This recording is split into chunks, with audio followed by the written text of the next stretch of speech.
ನಮಸ್ಕಾರ ಎಲ್ರಿಗೂ. ಮದುವೆ ಬ್ಲೌಸಿಗಾಗಿ ಸ್ಲೀವ್ ಡಿಸೈನ್ನ ಯಾವ ರೀತಿ ಮಷೀನಲ್ಲಿ ಹಾಕೋದು, ಅದು ಕೂಡ 1 ಗಂಟೆಯಲ್ಲೇ ನಿಮಗೆ ಹೆಚ್ಚು ಕಡಿಮೆ 2 ಸ್ಲೀವ್ ಕೂಡ ರೆಡಿ ಆಗುತ್ತೆ. ಅಂದರೆ 1 ಗಂಟೆ ಸಾಕು ಇದು ಸ್ಲೀವ್ನ ರೆಡಿ ಮಾಡೋದಕ್ಕೆ. ಅಷ್ಟು ಈಸಿಯಾಗಿ ಯಾವ ರೀತಿ ಹಾಕ್ಬೋದು 1 ಗಂಟೆಯಲ್ಲೇ ಅನ್ನೋದನ್ನೆಲ್ಲ ನಾನು ಯಾವ ರೀತಿ ಹಾಕಿದ್ದೀನಿ, ಏನೇನೆಲ್ಲ ನೀವು ಇದರಲ್ಲಿ ಚೇಂಜಸ್ ಮಾಡ್ಕೋಬೋದು ಅನ್ನೋದನ್ನೆಲ್ಲ ನಾನು ನಿಮಗೆ ಕಂಪ್ಲೀಟಾಗಿ ಈ ವಿಡಿಯೋದಲ್ಲಿ ಹೇಳ್ಕೊಡ್ತೀನಿ. ಎಲ್ಲೂ ಸ್ಕಿಪ್ ಮಾಡ್ದಿರಾ ನೋಡಿ. ನೀವು ಕೂಡ ಇನ್ಮೇಲೆ ಮದುವೆ ಸೀಸನ್ ಇರೋದ್ರಿಂದ ಈ ರೀತಿ ಗ್ರ್ಯಾಂಡಾಗಿರೋವಂಥ ಸ್ಲೀವ್ನ ನೀವು ರೆಡಿ ಮಾಡಬಹುದು. ಬ್ಲೌಸ್ಗೆ ಸ್ಲೀವ್ ಹೈಲೈಟ್ ಆಗಿದ್ರೇ ವೆಡ್ಡಿಂಗ್ ಬ್ಲೌಸು ತುಂಬ ಚೆನ್ನಾಗಿ ಕಾಣಿಸೋದು. ಹಾಗಾಗಿ ಸ್ಲೀವ್ನ ಯಾವ ರೀತಿ ವರ್ಕ್ ಹಾಕಿ ಡಿಸೈನ್ ಮಾಡ್ಬೋದು ಅನ್ನೋದನ್ನೆಲ್ಲ ನಾನು ನಿಮಗೆ ಕಂಪ್ಲೀಟಾಗಿ ಹೇಳ್ಕೊಡ್ತೀನಿ ಫ್ರೆಂಡ್ಸ್. ಇದನ್ನು ಮಾರ್ಕ್ ಮಾಡೋದು ಹೇಗೆ ಅಂತ ನಾನು ಒಂದು ವಿಡಿಯೋದಲ್ಲಿ ಆಲ್ರೆಡಿ ಹೇಳಿದ್ದೀನಿ. ಈ ವಿಡಿಯೋನ ನೀವು ನೋಡಿದ್ರೆ ಇದು ಮಾರ್ಕಿಂಗ್ ಮಾಡೋದು ಹೇಗೆ ಅನ್ನೋದು ನಿಮಗೆ ಗೊತ್ತಾಗುತ್ತೆ.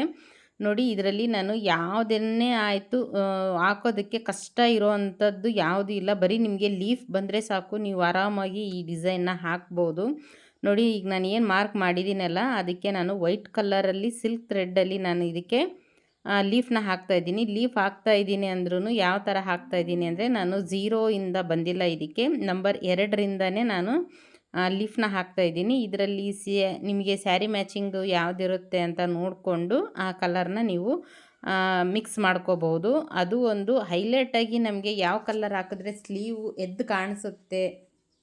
ಈಗ ಗ್ರ್ಯಾಂಡಾಗಿರೋ ಬ್ಲೌಸು ಅಂತ ಅಂದರೆ ಖಂಡಿತವಾಗ್ಲೂ ನಮಗೆ ಕಲರ್ ಕಾಂಬಿನೇಷನ್ ಆಯಿತು ಅಥವಾ ನೋಡಿದ ತಕ್ಷಣ ಅದು ಕಲರು ಇಷ್ಟ ಆಗಬೇಕು, ಆ ರೀತಿಯಾಗಿ ಹಾಕಬೇಕಾಗುತ್ತೆ. ಇದರಲ್ಲಿ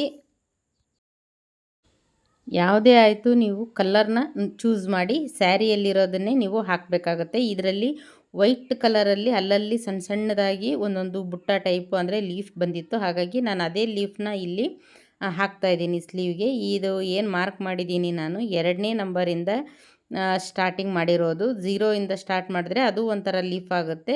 2ರಿಂದ ನಂಬರ್ 2ರಿಂದ ಹಾಕಿದ್ರೂ ಕೂಡ ಈ ಥರ ಲೀಫ್ ಅನ್ನೋದು ಬರುತ್ತೆ. ಕಂಪ್ಲೀಟಾಗಿ ನಾನು ಎಲ್ಲದಕ್ಕೂ ಇಲ್ಲಿ ಲೀಫ್ನ ಹಾಕ್ಕೊಂಡಿದ್ದೀನಿ. ಹಾಗೆಯೇ ಇಲ್ಲಿ ನಾನು ಒಂದು ಶಂಕು ಟೈಪು ಹಾಕ್ತಾಯಿದ್ದೀನಿ. ಇದಂತೂ ತುಂಬಾ ಹೈಲೈಟಾಗಿ ಕಾಣಿಸುತ್ತೆ. ನೋಡಿ, ಇದು ಯಾವ ಕಲರಲ್ಲಿ ಅಂದರೆ ಫುಲ್ ಪಾಚಿ ಗ್ರೀನಲ್ಲಿ ಹಾಕ್ತಾಯಿದ್ದೀನಿ. ನಿಮಗೆ ಸ್ಯಾರಿಯಲ್ಲಿ ಯಾವ್ಯಾವ ಕಲರ್ ಬಂದಿರುತ್ತೆ ಅಂತ ನೋಡಿಕೊಂಡು ಹಾಕಬೇಕಾಗತ್ತೆ. ಇದನ್ನು ನೀವು ಈ ಶಂಕು ಟೈಪ್ ಹಾಕಬೇಕಾದ್ರೆ ಇದಕ್ಕೂ ಅಷ್ಟೇ ನಂಬರು 1.5 2ರಿಂದ ನೀವು ಸ್ಟಾರ್ಟ್ ಮಾಡಿ ಸ್ಟಾರ್ಟಿಂಗ್ ಹಾಕಿ ಆಮೇಲೆ 0ವರೆಗೂ ಹೋಗಬೇಕಾಗುತ್ತೆ. ಈ ರೀತಿ ಹಾಕೋದ್ರಿಂದ ಚೆನ್ನಾಗಿ ತುಂಬಾ ಚೆನ್ನಾಗಿ ಬಂದಿದೆ ಇದು ಬ್ಲೌಸು. ಆಮೇಲೆ ಇನ್ನೂ ಒಂದು ಏನಂದರೆ, ಈಗ ನೀವು ಈ ಶಂಕು ಅಥವಾ ಲೀಫ್ ಏನು ಹಾಕಿದ್ದೀರಾ ಇದರಲ್ಲಿ ನೀವು 6 ಪೆಟಲ್ ಬರೋ ರೀತಿ ಚಿಕ್ಕದಾಗಿರೋಂಥ ಫ್ಲವರ್ನ ಹಾಕ್ಬೋದು. ಅಥವಾ ಈಗ ನಾನು ವೈಟ್ ಕಲರಲ್ಲಿ ಏನು ಲೀಫ್ ಹಾಕಿದ್ದೀನಿ ಅದನ್ನೇ ನೀವು 0 ಇಂದ ಸ್ಟಾರ್ಟ್ ಮಾಡಿ ಆ ಥರ ಲೀಫ್ ಕೂಡ ಹಾಕ್ಬೋದು. ಆಮೇಲೆ ಚಿಕ್ಕದಾಗಿರೋ ಅಂಥ ಮ್ಯಾಂಗೋ ಡಿಸೈನ್ ಬರುತ್ತೆ ನೋಡಿ, ಅದು ಕೂಡ ಹಾಕ್ಬೋದು. ಮ್ಯಾಂಗೋ ಡಿಸೈನ್ ಹಾಕಿದ್ರೆ ಇನ್ನೂ ಹೈಲೈಟಾಗಿ ಕಾಣಿಸುತ್ತೆ. ನಾನು ಬಿಗಿನರ್ಸ್ಗಾಗಿ ಹೇಳ್ತಾ ಇರೋದ್ರಿಂದ ಇದರಲ್ಲಿ ನಾನು ಈಗೇನು ವರ್ಕ್ ಮಾಡ್ತಾಯಿದ್ದೀನಿ ಎಲ್ಲದೂ ಕೂಡ ಈಸಿಯಾಗಿ ಬಿಗಿನರ್ಸ್ ಹಾಕ್ಬೋದಾದಂಥ ವರ್ಕ್ನೇ ನಾನು ಇದರಲ್ಲಿ ಹಾಕಿರೋದು. ಈಗ ನಾನು ಇದನ್ನು ಹಾಕ್ತಾಯಿದ್ದೀನಲ್ಲ ಪಾಚಿ ಕಲರಲ್ಲಿ, ಇದರಲ್ಲಿ ನೀವು 3 ಲೀಫ್ ಬರೋ ಥರ ಕೂಡ ಹಾಕ್ಕೋಬೋದು. ಇದರಲ್ಲಿ ನೀವು ಇದು ಒಂದೇ ಡಿಸೈನ್ ಅಂತಲ್ಲ, ಇದರಲ್ಲೇ ನೀವು ಚೇಂಜಸ್ ಮಾಡಿಕೊಂಡು ಯಾವ ಥರ ಬೇಕಿದ್ರೂ ಕ್ರಿಯೇಟ್ ಮಾಡ್ಕೋಬೋದು. ನೀವು ಯಾವುದೇ ಆಯಿತು ಒಂದು ಡಿಸೈನ್ ಹಾಕೋಕ್ಕೆ ಮುಂಚೆ ಒಂದು ವೈಟ್ ಶೀಟಲ್ಲಿ ನೀವು ಒಂದು ಡ್ರಾಯಿಂಗ್ನ ಬರ್ಕೋಬೇಕಾಗತ್ತೆ. ಲೀಫ್ ಹಾಕ್ತೀರಾ, ಈ ಲೀಫ್ ಹಾಕಿದ್ರೆ ಇದು ಯಾವ ಥರ ಡಿಸೈನ್ ಆಗುತ್ತೆ ಅನ್ನೋದನ್ನೆಲ್ಲ ನೀವು ಡ್ರಾಯಿಂಗಲ್ಲಿ ಬರ್ಕೊಂಡಾಗ ನಿಮಗೆ ಖಂಡಿತವಾಗ್ಲೂ ವರ್ಕ್ ಹಾಕುವಾಗ ಅಷ್ಟು ಇದನ್ನ ಹಾಕ್ಬಿಟ್ಟೆ ಈಗ ಇದಕ್ಕೆ ಏನು ಹಾಕಲಿ ಅನ್ನೋ ಯೋಚನೆ ಬರೋದಿಲ್ಲ. ಹಾಗಾಗಿ ಈ ಥರ ನೀವು ಮೊದಲೇ ಒಂದು ಡ್ರಾಯಿಂಗ್ ಶೀಟಲ್ಲಿ ನೀವು ನಿಮ್ಮದು ಏನು ವರ್ಕ್ ಹಾಕ್ತೀರಾ ಅದನ್ನ ಕ್ರಿಯೇಟ್ ಮಾಡೋದ್ರಿಂದ ಹಾಕುವಾಗ ತುಂಬಾ ಈಸಿ ಆಗುತ್ತೆ. ಇದಕ್ಕೆ ಆದಷ್ಟು ನೀವು ಫ್ರೇಮ್ನ 18 ಇಂಚು ತೊಗೋಬೇಕಾಗತ್ತೆ. ಇಲ್ಲ ನಾನು ತೊಗೊಂಡಿರೋದು ಕೂಡ 18 ಇಂಚಿನ ಫ್ರೇಮು. ಯಾಕೆಂದರೆ ಸ್ಲೀವು ಫುಲ್ಲು ಡಿಸೈನ್ ಬರಬೇಕು ಅಂದರೆ ನಮಗೆ ಸ್ವಲ್ಪ ಜಾಸ್ತಿನೇ ಫ್ರೇಮ್ ದೊಡ್ಡದಾಗಿರಬೇಕು. ನೀವೇನಾದರೂ 14 ಇಂಚು ಅಥವಾ 16 ಇಂಚು ಈ ಥರ ತೊಗೊತೀರಾ ಅಂತಂದರೆ ಒಂದೊಂದು ಚಿಕ್ಕ ಸೈಜ್ ಮೇಲೆ ಡಿಪೆಂಡ್ ಆಗಿರುತ್ತೆ. ರಿಂಗ್ ಆದರೂ ಕೂಡ ನೀವು ಯಾವ ಸೈಜು ಹಾಕ್ತಾ ಇದ್ದೀರೋ ಅದ್ರ ಮೇಲೆ ನೀವು 18 ಇಂಚ್ವರೆಗೂ ತೊಗೋಬಹುದು. ಈಗ ನಾನೇನು ಮಾಡ್ತಾಯಿದ್ದೀನಿ ಅಂದರೆ ಗೋಲ್ಡ್ ಕಲರಲ್ಲಿ ಜರಿ ಥ್ರೆಡ್ಡಿಂದ ನಾನಿಲ್ಲಿ ಚಿಕ್ಕದಾಗಿ ಲೀಫ್ನ ಹಾಕ್ತಾಯಿದ್ದೀನಿ. ಬರೀ ನಿಮಗೆ ಲೀಫ್ ಹಾಕೋದು ಬಂದರೆ ಸಾಕು, ನೀವು ಈ ಡಿಸೈನ್ನ ಖಂಡಿತವಾಗ್ಲೂ ಹಾಕ್ಬೋದು. ಅದು ನಾನು ಈಗ ಏನು ವೈಟ್ ಕಲರಲ್ಲಿ ಲೀಫ್ ಹಾಕಿದ್ದೀನಲ್ಲ ಅದಕ್ಕೆ ಔಟ್ಲೈನ್ ಕೊಡ್ತಾಯಿದ್ದೀನಿ. ಹಾಗೆಯೇ ಅದು ಈ ಶಂಕು ಹಾಕಿದ್ದೀನಲ್ಲ ಅದಕ್ಕೂ ಕೂಡ ನಾನು ಔಟ್ಲೈನ್ ಕೊಡ್ತಾಯಿದ್ದೀನಿ. ಈ ರೀತಿ ಕೊಡೋದ್ರಿಂದ ಏನಾಗುತ್ತೆ, ಇನ್ನೂ ಗ್ರ್ಯಾಂಡಾಗಿ ಬ್ಲೌಸು ಬರುತ್ತೆ ನಮ್ಮದು. ಹಾಗಾಗಿ ಅದಕ್ಕೂ ನೀವು ಏನೇ ಒಂದು ಫ್ಲವರ್ ಹಾಕಿದ್ರೂ ಅಷ್ಟೇ, ಈಗ ವೆಡ್ಡಿಂಗ್ ಬ್ಲೌಸ್ ಆಯಿತು ಅಥವಾ ಗ್ರ್ಯಾಂಡಾಗಿರೋ ಬ್ಲೌಸ್ ವರ್ಕ್ ಹಾಕ್ರಿ ಅಂತ ಅಂದಾಗ ಆದಷ್ಟು ನೀವು ಔಟ್ಲೈನ್ ಕೊಡೋದ್ರಿಂದ ತುಂಬಾ ನೀಟಾಗಿ ಬರುತ್ತೆ ಬ್ಲೌಸು.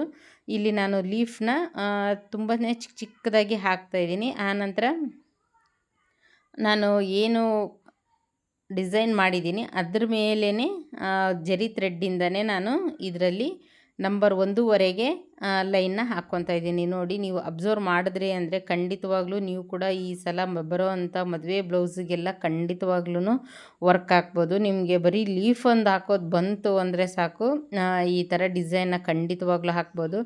ಬೇಕಿದ್ದರೆ ನೀವು ಬಿಗಿನರ್ಸು ಇದನ್ನು ಟ್ರೈ ಮಾಡಿ ನೋಡಿ. ಇದನ್ನೇ ನೀವು ಒಂದು ಡ್ರಾಯಿಂಗ್ ಮಾಡಿಕೊಂಡು ಹಾಕಿದ್ರೆ ಅಂದರೆ ಖಂಡಿತವಾಗ್ಲೂ ಕಲಿಬೋದು. ನೀವು ಯಾವುದೇ ಆಯಿತು ಫಸ್ಟು ಡಿಸೈನ್ ಹಾಕ್ತಾ ಇದ್ದೀರಿ ಅಂದಾಗ ವೇಸ್ಟಲ್ಲಿ ಹಾಕಿ ನೋಡಿ, ಆಮೇಲೆ ನೀವು ಮೇನ್ ಬಟ್ಟೆಯಲ್ಲಿ ಹಾಕಬೇಕಾಗತ್ತೆ, ಬಿಗಿನರ್ಸ್ ಆಗಿದ್ದರೆ ಮಾತ್ರ. ನೋಡಿ, ಈ ಲೀಫ್ ನಾನು ಏನು ಹಾಕ್ತಾಯಿದ್ದೀನಿ ಜರಿ ಥ್ರೆಡ್ಡಿಂದ, ಅದು ಕೂಡ ಅಷ್ಟೇ ನಾನು ನಂಬರ್ 1, 2 ಅಷ್ಟರಲ್ಲೇ ಹಾಕ್ತಾಯಿದ್ದೀನಿ. ತುಂಬ ದೊಡ್ಡದಾಗಿ ಹಾಕ್ತಾ ಇಲ್ಲ. ತುಂಬ ದೊಡ್ಡದಾಗಿ ಹಾಕಿಬಿಟ್ರೆ ಏನಾಗುತ್ತೆ, ಆ ಗ್ಯಾಪ್ ಅನ್ನೋದೆಲ್ಲ ಫುಲ್ ಕ್ಲೋಸ್ ಆಗಿಬಿಡುತ್ತೆ. ಹಾಗಾಗಿ ನಾನು ತುಂಬಾ ಚಿಕ್ಕದಾಗಿರೋವಂಥ ಲೀಫ್ನ ಹಾಕಿದ್ದೀನಿ. ಇದರಲ್ಲಿ ನಮಗೆ ವೈಟ್ ಕಲರ್ ಲೀಫು ಹೈಲೈಟ್ ಆಗಬೇಕು. ಹಾಗಾಗಿ ನಾನು ಅದನ್ನು ಚಿಕ್ಕದಾಗಿ ಹಾಕ್ತಾಯಿದ್ದೀನಿ. ಈ ರೀತಿ ನೀವು ಸೈಜ್ ಕೂಡ ಅಷ್ಟೇ ಇಲ್ಲಿ ಇಂಪಾರ್ಟೆಂಟ್ ಆಗುತ್ತೆ. ನಾವು ಬರೀ ವರ್ಕ್ ಹಾಕ್ತೀವಿ ಅಂದರೆ ಲೀಫ್ ಸೈಜ್ ಎಷ್ಟಿರಬೇಕು, ಆಮೇಲೆ ಮ್ಯಾಂಗೋ ಡಿಸೈನ್ ಹಾಕ್ತೀರಿ ಅಂದರೆ ಅದು ಒಂದು ಸೈಜ್ ಎಷ್ಟಿರಬೇಕು ಅನ್ನೋದನ್ನೆಲ್ಲ ನೀವು ಗಮನ ಇಟ್ಕೋಬೇಕಾಗುತ್ತೆ. ಎಲ್ಲದನ್ನು ಒಂದೇ ಸೈಜ್ ಹಾಕಿಬಿಟ್ರೆ ಅಷ್ಟು ಹೈಲೈಟಾಗಿ ಕಾಣಿಸೋದಿಲ್ಲ. ಯಾವುದೇ ಡಿಸೈನ್ ಆಯಿತು ಒಂದೊಂದಕ್ಕೆ ಒಂದೊಂದು ಸೈಜಲ್ಲಿ ನೀವು ಹಾಕಿದಾಗ ತುಂಬಾ ಗ್ರ್ಯಾಂಡಾಗಿ ಕಾಣಿಸುತ್ತೆ. ಇದೇ ಡಿಸೈನ್ನ ನೀವು ಬೇಕಿದ್ದರೆ ಬ್ಯಾಕ್ ನೆಕ್ಕಲ್ಲಿ ಕೂಡ ಹಾಕ್ಬೋದು, ತುಂಬಾ ಚೆನ್ನಾಗಿ ಬರುತ್ತೆ. ನೀವು ನೆಕ್ಕಲ್ಲಿ ಏನು ಹಾಕಿರ್ತೀರ ಡಿಸೈನು ಖಂಡಿತವಾಗ್ಲೂ ಅದೇ ಡಿಸೈನ್ನೇ ನೀವು ಸ್ಲೀವ್ಗೆ ಹಾಕಬೇಕಾಗತ್ತೆ. ನೆಕ್ಕಿಗೆ ಬೇರೆ ಡಿಸೈನ್ ಹಾಕಿ ಸ್ಲೀವ್ಗೆ ಬೇರೆ ಡಿಸೈನ್ ಹಾಕಿದ್ರಿ ಅಂದರೆ ಖಂಡಿತವಾಗ್ಲೂ ಚೆನ್ನಾಗಿ ಕಾಣಿಸೋದಿಲ್ಲ. ಇಲ್ಲಪ್ಪ ಈ ಡಿಸೈನ್ ನೆಕ್ಕಿಗೆ ಅಷ್ಟೇ ಬರುತ್ತೆ, ಸ್ಲೀವ್ಗೆ ಬರೋದೇ ಇಲ್ಲ ಅಂತ ಖಂಡಿತ ಇಲ್ಲ. ನೀವು ಏನು ನೆಕ್ಕಿಗೆ ಡಿಸೈನ್ ಹಾಕಿರ್ತೀರ ಅದೇ ಡಿಸೈನ್ನೇ ನೀವು ಸ್ಲೀವ್ಗೂ ಕೂಡ ಹಾಕಬೇಕಾಗುತ್ತೆ. ನೋಡಿ, ಇವಾಗ ನಾನು ಈ ಲೀಫ್ನ ಹಾಕ್ತಾ ಇದ್ದೀನಲ್ಲ, ಆದಷ್ಟು ಈ ವೈಟ್ ಕಲರ್ಗೆ ನಾನು ಆಮೇಲೆ ಪಾಚಿ ಗ್ರೀನಲ್ಲಿ ಕೊಟ್ಟಿರೋ ಅಂಥ ಶಂಕುಗೂ ಕೂಡ ನಾನಿಲ್ಲಿ ಔಟ್ಲೈನ್ ಕೊಡೋದ್ರಿಂದ ಏನಾಗುತ್ತೆ, ತುಂಬಾ ಗ್ರ್ಯಾಂಡಾಗಿ ಕಾಣಿಸುತ್ತೆ. ನೀವು ಯಾರಾದರೂ ಬಿಗಿನರ್ಸು ಇನ್ನೂ ಈ ಥರ ಕಲಿತಾ ಇರೋರು ಇದ್ದರೆ ಆದಷ್ಟು ನೀವು ಕೂಡ ಚೆನ್ನಾಗಿ ಪ್ರಾಕ್ಟೀಸ್ ಮಾಡಿ.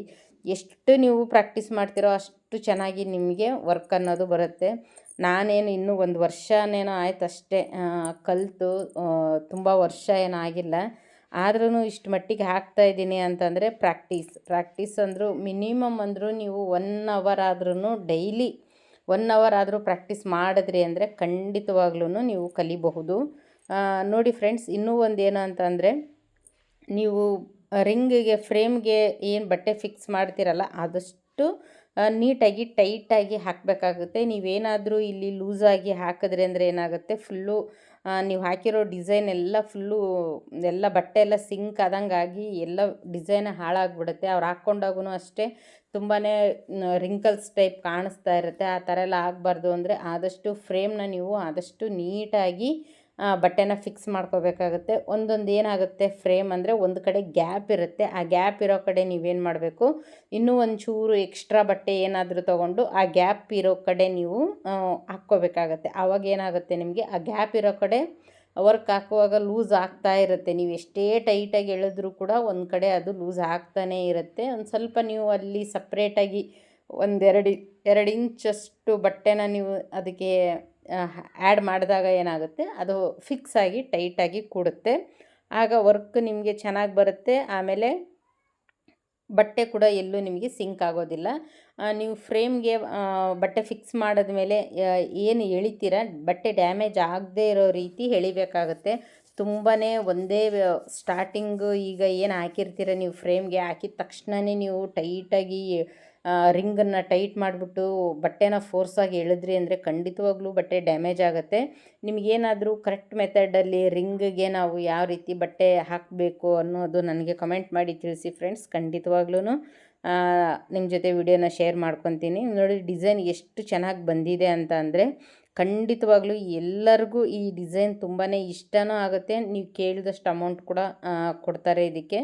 ಇದು ನಾನು ಫ್ರಂಟು ಬ್ಯಾಕ್ ನೆಕ್ ಎಲ್ಲದಕ್ಕೂ ವರ್ಕ್ ಹಾಕಿ ಬ್ಲೌಸ್ ಸ್ಟಿಚ್ಚಿಂಗ್ ಎಲ್ಲ ಸೇರಿ 3,000 ರೂಪಾಯಿ ತೊಗೊಂಡಿದ್ದೀನಿ. ಒಂದೊಂದು ಕಡೆ ಒಂದೊಂದು ರೇಟ್ ಇರುತ್ತೆ, ನೀವು ನೋಡಿ ತೊಗೋಬೇಕಾಗತ್ತೆ.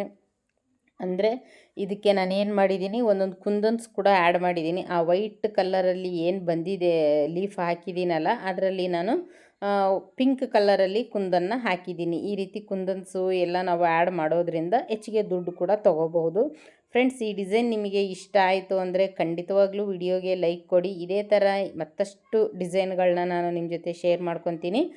ಡಿಸೈನ್ ಹೇಗೆ ಬಂದಿದೆ ಅನ್ನೋದನ್ನು ಕೂಡ ಕಮೆಂಟ್ ಮಾಡಿ ಫ್ರೆಂಡ್ಸ್. ಹಾಗಿದ್ದರೆ ಈ ವಿಡಿಯೋನ ಇಲ್ಲಿಗೆ ಎಂಡ್ ಮಾಡ್ತಾಯಿದ್ದೀನಿ. ನೆಕ್ಸ್ಟ್ ವಿಡಿಯೋದಲ್ಲಿ ಸಿಗೋಣ friends. Thank you so much.